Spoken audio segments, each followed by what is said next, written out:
ஜொகூரின் Makota சட்டமன்ற இடைத்தேர்தலில் Barisan கட்சியின் வேட்பாளர் போட்டியிடுவார் என்று அதன் தலைவர் இடதுஸ்ரீ டாக்டர் அஹமத் ஜாகித் ஹமீடி இன்று உறுதிப்படுத்தினார். ஒற்றுமை கூட்டணியின் வேட்பாளராக பாரிசானின் வேட்பாளர் களம் காண்பார் என்று அவர் தெரிவித்தார். ஒற்றுமை கூட்டணியில் அங்கம் வகிக்கும் கட்சிகளின் நாடாளுமன்ற மற்றும் சட்டமன்ற உறுப்பினர்கள் தொகுதிக்கு இடைத்தேர்தல் வரும் நெருக்கடி ஏற்பட்டால் ஒற்றுமை கூட்டணியின் வேட்பாளராக அக்கட்சிக்கு வழிவிட வேண்டும் என்று கூட்டணி ஒப்பந்தத்தை அவர் நினைவுறுத்தினார். மஇக எங்கேயும் ஒதுக்கப்படவும் இல்லை, ஓரங்கட்டப்படவும் இல்லை என்று பேரா மந்திரி பிசாரும் பேரா மாநில பாரிசான் தலைவருமான டத்தஸ்ரீ சாரணி முகமது தெரிவித்துள்ளார். முன்னதாக மஇக பாரிசானால் ஒதுக்கப்படுவதாக மஇகவின் உயர்மட்ட தலைவர்கள் பொதுவில் பேசி வருவது நியாயமற்ற ஒன்று என அவர் தெரிவித்தார்.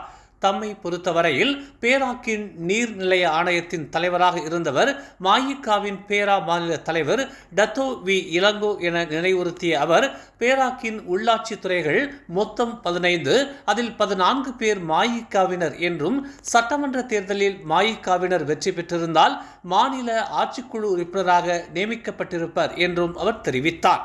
வெற்றி பெறாமல் நியமன பொறுப்பை வழங்குவதாக இருந்தால் அதுதான் உள்ளாட்சித்துறை பொறுப்பு என பேரா மாநில பாரிசான் தலைவருமான டத்தஸ்ரீ சாரணி முகமது தெரிவித்தார். ஸ்லாங்கூர் தமிழ்ச்சங்கத்தின் 11வது ஆண்டு கூட்டம் கடந்த ஞாயிற்றுக்கிழமை கில்லான் ஜெம் உணவகத்தில் மலேசிய அரிமா சங்கத்தின் தோற்றுநரும் ஓம்ஸ் அறவாரியத்தின் தலைவருமான ஓம்ஸ் பா தியாகராஜன் தலைமையில் நடைபெற்றது. ஆலோசகர் க ஆறுமுகம், ஸ்லாங்கூர் மாநில தமிழ் பள்ளிகளின் முன்னாள் அமைப்பாளர் க முருகன் உட்பட சங்க உறுப்பினர்கள் இந்நிகழ்வில் கலந்து கொண்டனர். தமிழ் சங்கம் தமிழ் பள்ளி மாணவர்களின் கல்விக்கு மட்டும் பாடுபடாமல் விளையாட்டுத் துறையிலும் நம் பிள்ளைகள் சிறந்து விளங்க தேவையான நடவடிக்கைகளை மேற்கொள்ள வேண்டும் என்று ஓம்ஸ் பா தியாகராஜன் கேட்டுக்கொண்டார். தாமும் இதற்கு முன்னின்று உதவுவதாக அவர் உறுதியளித்தார். தமிழ் பாடம் மட்டுமல்லாமல் ஆங்கிலம், கணிதம், அறிவியல் போன்றவற்றிலும் விளையாட்டிலும் இந்திய மாணவர்கள் சிறந்து விளங்க வேண்டும் என்று அவர் வலியுறுத்தினார். மேலும் தமிழ் சங்கமும் இதனை கருத்தில் கொண்டு சிறப்பாக செயல்பட வேண்டும் என்றும் அவர் கேட்டுக்கொண்டார். கடந்த ஞாயிற்றுக்கிழமை திரங்கானு கெமமான் கடலில் படகை மோதி விபத்தை ஏற்படுத்திய சொகுசு கப்பல் குறித்தான விசாரணை இன்னும் முழுமை பெறவில்லை என்று கெமமான் மாவட்ட காவல்துறை தலைவர் உதவி ஆணையர் ஹன்யான் ரம்லான் தெரிவித்தார். முன்னதாக மீன்பிடி படகில் இருந்த 50 வயதான ஷாரில் இஸ்மாயிலின் உடல் சடலமாக மீட்கப்பட்ட நிலையில் 29 வயதான சித்தி ஜைமாவின் உடலும் தற்போது மீட்கப்பட்டுள்ளது. சுமார் 153 நாட்டிக்கல் தொலைவில் இந்த விபத்து ஏற்பட்டதால் மீட்பு பணிகளில் சிரமம் ஏற்பட்டுள்ளதாகவும் விபத்தில் காணாமல் போன 25 வயது ஐனா ஹஸ்னா முகமது உசானியும் 66 வயது யூசுப் என்பவரையும் தேடும் பணிகள் துரிதப்படுத்தப்பட்டுள்ளதாக கடல்சார் மீட்புப்படை உதவி ஆணையர் கமாண்டர் அரிஃபின் கசாலி தெரிவித்தார். ஷா அலாம் தமன்சி மூடாவில் 21 வயது பெண்ணை கத்தியால் தாக்கிய ஆடவரை அடையாளம் கண்டுள்ளதாக ஷா அலாம் மாவட்ட காவல்துறை தலைவர் உதவி ஆணையர் முகமது இக்பால் தெரிவித்துள்ளார். தாம் பணிபுரிந்து கொண்டிருந்த கடைக்குள் அத்துமீறி நுழைந்த முகமூடி அணிந்த ஆடவர் கத்தியால் தம்மை தாக்கி தன்னிடம் இருந்த பணத்தையும் திருடியதாக அந்த இளம் பெண் வாக்குமூலம் அளித்துள்ளார். உடலில் 3 வெட்டுக்காயங்களும் முகத்தில் ஒரு வெட்டுக்காயமும் ஏற்பட்டதால் அப்பெண் மருத்துவமனையில் சிகிச்சை பெற்று வருவதாக முகமது இக்பால் தெரிவித்தார். இச்சம்பவத்தின் போது கடையில் இருந்த சிசிடிவி காணொலி ஆதாரங்களின் அடிப்படையில் சம்பந்தப்பட்டவரை தேடி வருவதாகவும் ஆடவரின் புகைப்படத்தையும் காவல்துறையினர் வெளியிட்டுள்ளதாகவும் தெரிவிக்கப்பட்டுள்ளது.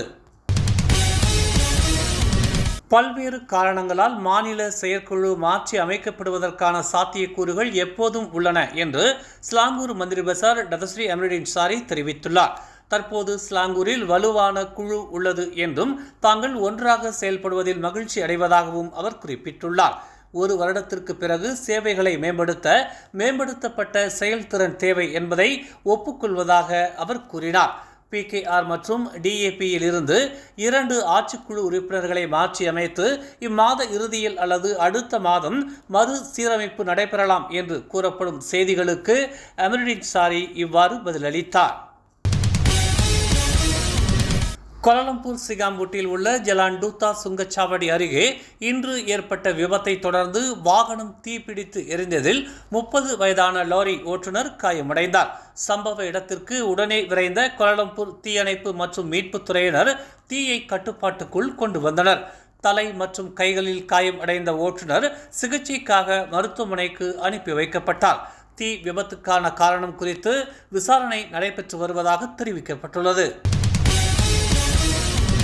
சட்டவிரோத மோட்டார் சைக்கிள் பந்தயத்தில் ஈடுபட்ட 67 மோட்டார் சைக்கிள் ஓட்டிகளை பினாங்கு போக்குவரத்து குற்றப்புலனாய்வுத்துறை அதிகாரிகள் கைது செய்ததாக பினாங்கு காவல்துறை ஆணையர் டத்தோ ஹம்சா அமாட் தெரிவித்துள்ளார். நேற்று அதிகாலை 12 மணி முதல் 5 மணி வரையில் நடத்தப்பட்ட சோதனையில் 67 மோட்டார் சைக்கிள் ஓட்டிகளை தடுத்து வைத்ததுடன் முறையான ஆவணங்கள் இல்லாத 48 மோட்டார் சைக்கிள்கள் பறிமுதல் செய்யப்பட்டதாகவும் 195 சம்மன்கள் வழங்கப்பட்டுள்ளதாகவும் அவர் தெரிவித்தார்.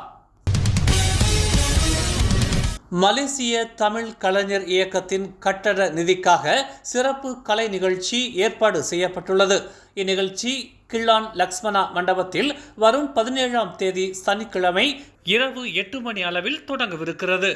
ஓம்ஸ் அறவாரிய தலைவர் ஓம்ஸ் பா தியாகராஜன் தலைமையில் நடைபெறும் இந்நிகழ்ச்சிக்கு ஒற்றுமைத்துறை துணை அமைச்சர் சரஸ்வதி கந்தசாமி, செந்தோசா சட்டமன்ற உறுப்பினர் டாக்டர் குணராஜ், மனிதநேய மாமணி ரத்னவள்ளி அம்மையார் ஆகியோர் சிறப்பு வருகை புரிகின்றனர். இன்னிசை விருந்தோடு அதிர்ஷ்ட குழுக்கு பரிசுகளையும் ஏற்பாடு செய்துள்ளனர். மலேசிய தமிழ் கலைஞர்களின் நலன் கருதி இந்நிகழ்ச்சிக்கான 30 வெள்ளி டிக்கெட்டினை பெற்று கலந்து கொள்ளுமாறு கேட்டுக் கொள்ளப்படுகிறார்கள். தொடர்புக்கு 01927243006 என்ற எண்களில் இந்நிகழ்ச்சியின் ஒருங்கிணைப்பாளர் கே பழனிசாமியை அழைக்கலாம். மேலும் செய்திகளை தெரிந்து கொள்ள தமிழ் மலர் நாளிதழை பாருங்கள். எங்களோடு இணைந்திருக்க மலர் டிவியை பதிவு செய்து கொள்ளுங்கள். உறவுகள் மகிழ்ந்திட விருப்பம் மற்றும் பகிர்வு சேவையை சொடுக்கிடுங்கள்.